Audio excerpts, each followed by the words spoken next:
Assalamualaikum warahmatullahi wabarakatuh. Perkenalkan, nama saya Muhammad Rian Gulam Faiz, absen 22 dari kelas 11 BT2. Di sini saya akan menjelaskan mengenai perubahan gaya hidup. Apa sih perubahan gaya hidup?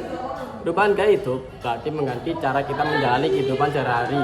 Misalnya, cara makan, cara beraktivitas, cara berpikir, cara mengelola waktu, dan cara berinteraksi dengan lingkungan agar menjadi lebih baik dan bermanfaat bagi diri sendiri maupun orang lain. Mengapa gaya hidup itu diperlukan? Mari kita lihat realistis yang ada. Banyak dari kita mengalami masalah kesehatan seperti kelainan berat, tekanan darah tinggi, stres, gangguan tidur, dan berbagai penyakit kronis lainnya.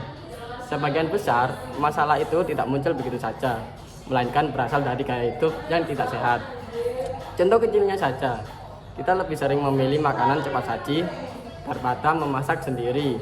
Kita lebih memilih kendaraan daripada berjalan kaki. Kita menghabiskan berjam-jam di depan layar gawai, tapi cara menyampaikan diri untuk berolahraga. Tanpa kita sadari, gaya hidup seperti ini merusak tubuh kita secara perlahan, bukan hanya kesehatan pribadi. Gaya hidup yang tidak bijak juga dampak pada lingkungan, polusi, sampah, plastik, pemanasan global. Semua ini juga berkaitan dengan gaya hidup konsumtif yang tidak ramah lingkungan. Aspek gaya hidup yang perlu diubah. Lalu apa yang kita ubah? Setidaknya ada 4 aspek utama dalam gaya hidup yang perlu kita perhatikan. Pertama, pola makanan yang sehat. Perubahan gaya dapat memulai dari apa yang kita konsumsi. Kurangi makanan olahan, instan, dan tinggi gula. Perbanyak makanan sayuran, buah, dan makanan alami. Biasakan sarapan sehat dan minum air putih yang cukup. Bukan berarti tidak boleh jajan, tapi bijaklah dalam memilih makanan. Untuk aspek yang kedua, aktivitas fisik dan olahraga. Tubuh kita didesain untuk bergerak. Sayangnya, gaya hidup modern membuat kita semakin pasif. Mulailah dengan hal sederhana. Jalan kaki setiap hari, naik tangga, atau melakukan stretching setiap 2 jam saat bekerja. Sisihkan waktu 30 menit saja untuk bergerak, dan itu sangat membantu tubuh kita agar tetap bugar. Untuk aspek yang ketiga, kesehatan mental. Kesehatan bukan hanya soal fisik, tapi stres, cemas, dan tekanan hidup bisa melemahkan kita secara perlahan. Belajarlah untuk mengelola emosi. Luangkan waktu untuk beristirahat, bermeditasi, atau melakukan hobi. Jangan malu-malu untuk mencari bantuan. Jika merasa lelah secara mental, bisa langsung minta bantuan kepada teman. Aspek keempat, yaitu gaya hidup yang ramah lingkungan. Perubahan hidup juga berarti lebih peduli terhadap bumi kita.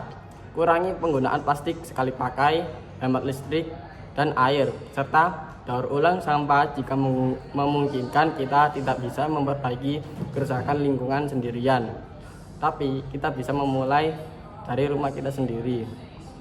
Untuk tantangan dalam melakukan perubahan, tentu saja perubahan tidak selalu mudah.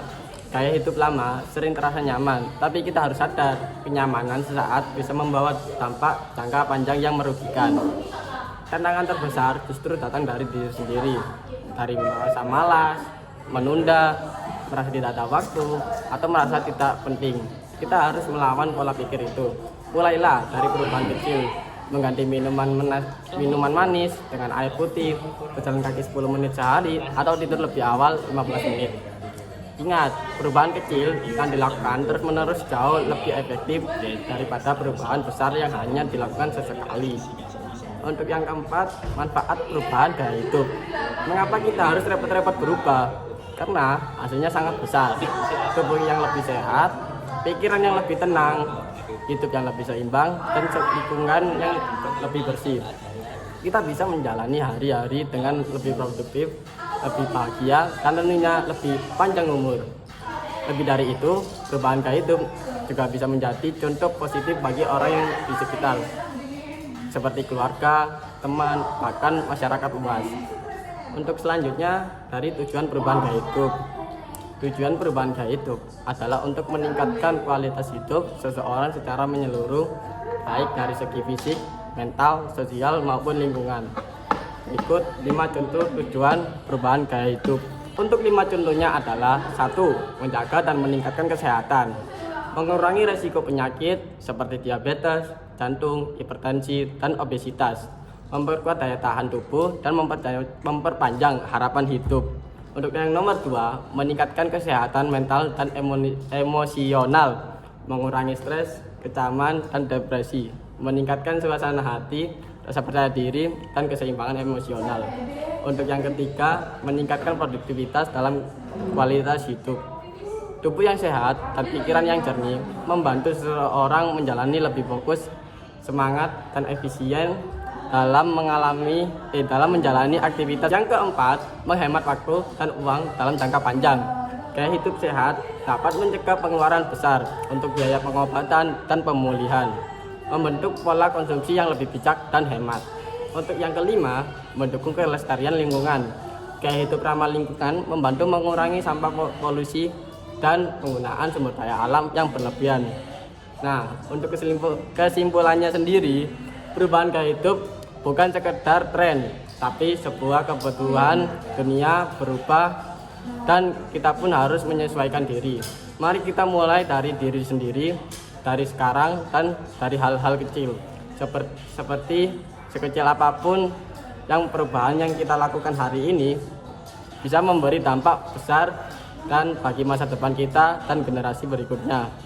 Wassalamualaikum warahmatullahi wabarakatuh.